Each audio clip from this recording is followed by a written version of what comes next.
자, 다섯 번째 신명기 특징은요, 성경에 가장 많이 인용된 책입니다. 보통 우리가 논문 쓸 때 내 논문이 누가 내 논문을 인용해 갔다라는 건 뭡니까? 신뢰가 많다라는 거 아닙니까? 자존감이 올라가잖아요. 내 논문이 인용 많이 됐다라는 거.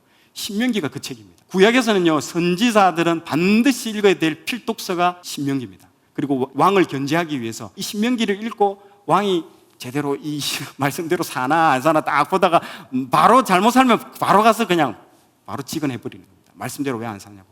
그렇게 하는 거예요. 이게 반드시 읽어야 됩니다. 그리고 왕들도 필독서입니다. 신명기 17장 18절에서 19절. 그가 왕위에 오르거든 이 율법서가 신명기입니다. 신명기의 등사본, 복사해라는 거예요. 복사해서 레위 사람 제사장 앞에서 책에 기록하여 평생에 자기 옆에 두고 읽어 그의 하나님 여호와 경외하기를 배우며 이 율법의 모든 말과 규례를 지켜 행할 것이라. 왕 옆에 항상 두고 읽고 복사해서 보고 또 보고 해라는 겁니다. 명령을 해놨습니다, 하나님께서.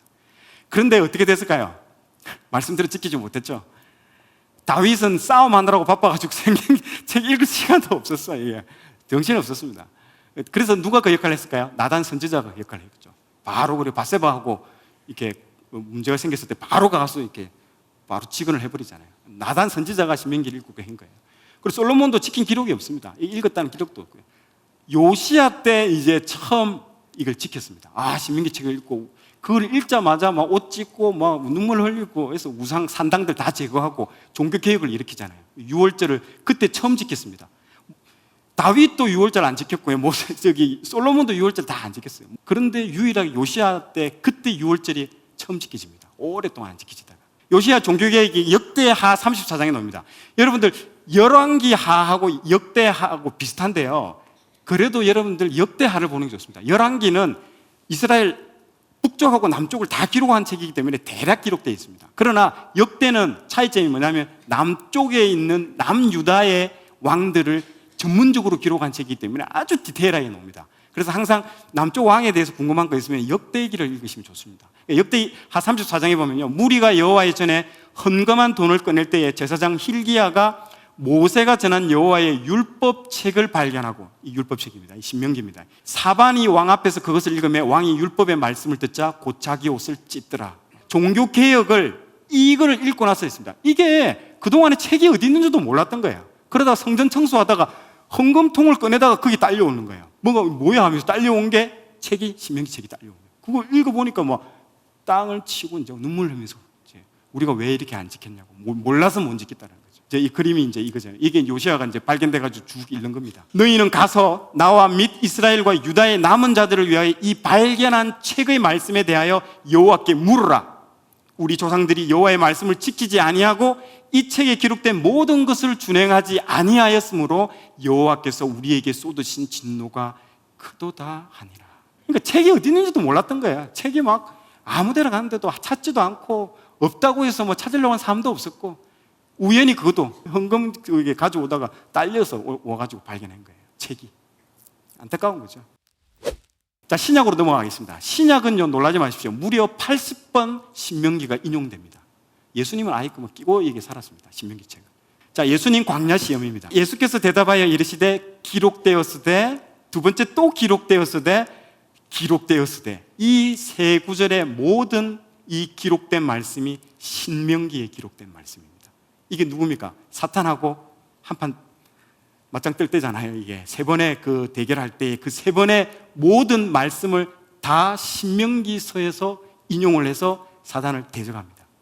그래서 신명기가 중요한 겁니다. 신명기 8장 3절 맨 위에 사람이 떡으로만 사는 것이 아니요 여호와의 입에서 나오는 모든 말씀으로 사는 줄을 내가 알게 하려 하심이니라. 신명기 8장 3절. 너희의 하나님 여호와를 시험하지 말고, 신명기 6장 16절 말씀. 내 하나님 여호와를 경외하며 그를 섬기며 그의 이름을 맹세할 것이니라. 신명기 6장 13절. 세 개 다 신명기를 가지고 인용을 해서 사단을 물리쳤죠. 이겼습니다. 자, 보십시오.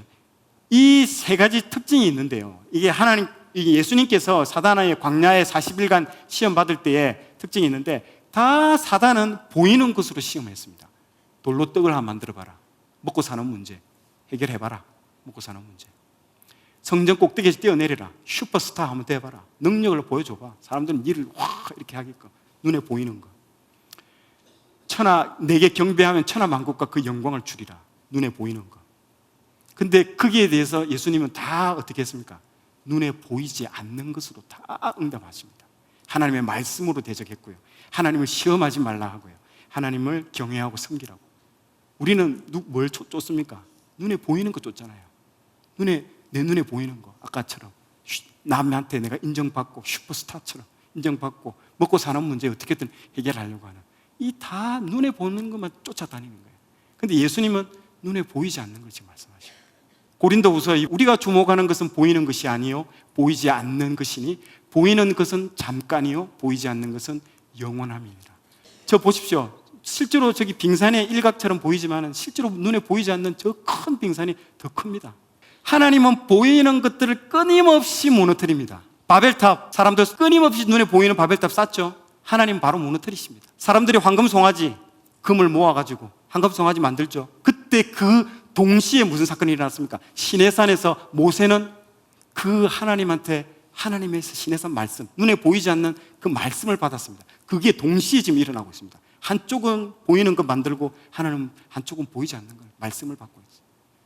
가나안 정탐 보십시오. 분명히 하나님이 믿음으로 바로 가데스 바네아에 갔을 때 바로 진격하라고 했잖아요. 야, 나만 믿고 바로 가! 했더니 가만히 있으세요. 좀 하나님 좀 가만히 있어요. 내가 가서 내 눈으로 보고 정말 갈 만한 땅인지 내 눈으로 확인하고 내가 돌아와서 갈지 안 갈지 가겠습니다. 보고 하나님 보지 말고 바로 가라고 했는데, 그러니까 하나님이 가라고 한 게 이겁니다. 그래 가라.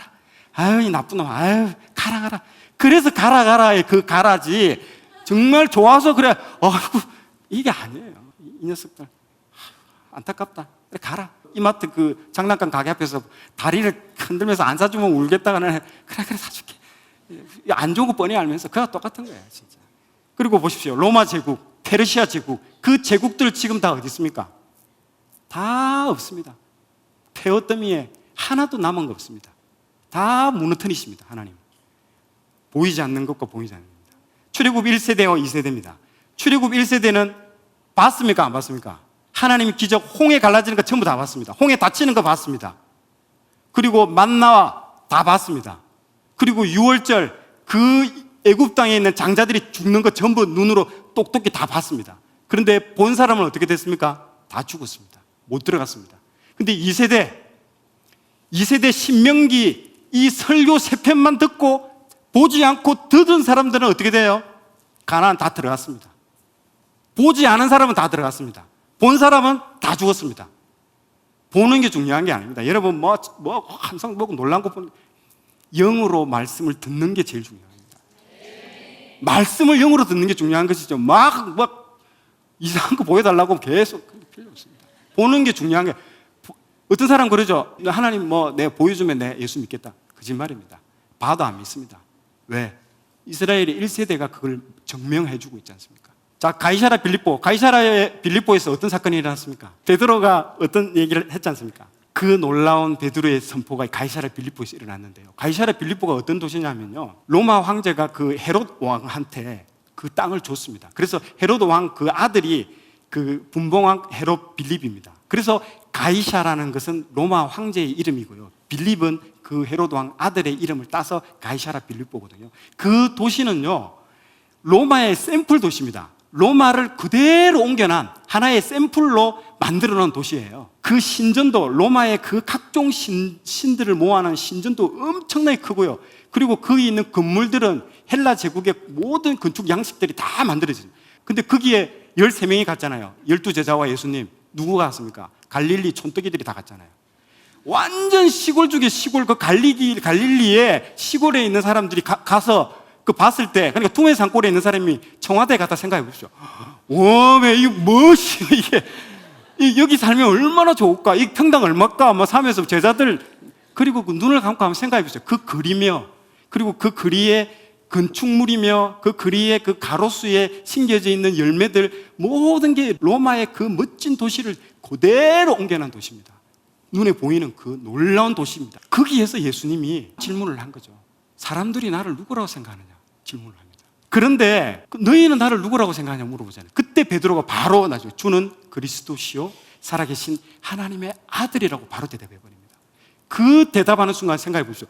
다른 제자들은요, 이게 눈에 보이는 것들이 지금 푹 빠져가지고 완전히 거기에 매몰되어 있는 상태입니다. 그 말하는 순간 영적으로 모든 그 로마 제국의 거대한 양식물과 신전들은 다 무너지는 겁니다. 그 말하는 순간. 왜 예수님이 그 장소에서 그 질문을 했을까요? 사람들이 그 눈에 보이는 거에 홀딱 빠져가지고 우리 대부분 그러잖아요. 우리가 뭐 BMW 보고 이러면 한번 타봤으면, 멋진 집이 있으면 그 집에 한번 살아봤으면. 나머지 제자들 다 그 홀딱 다 빠졌어요, 거기. 그 장소에 그 질문을 하신 겁니다. 왜 그 장소에 했을까? 그 다 시골 같은 그 패션 입고 와가지고 그 사람들이 지나가면서 볼까 합니까? 그 시골에서 오면 딱 포가 딱 나잖아요, 거기. 그걸 보십시오. 눈을 감고 한번 생각을 해보십시오. 그리고 그 많은 신전들이 있고 그 가로수에 그 많은 로마의 열매들이 있는 그 장소에서 예수님이 딱 그 질문을 했을 때 눈에 보이는 것들은 아무 의미 없다라는, 눈에 보이지 않는 영원한 것들을 예수님이 물어보시고 베드로는 그에 대해서 정확하게 답변을 해버렸어요. 그래서 예수님이 그렇게 칭찬하신 거죠.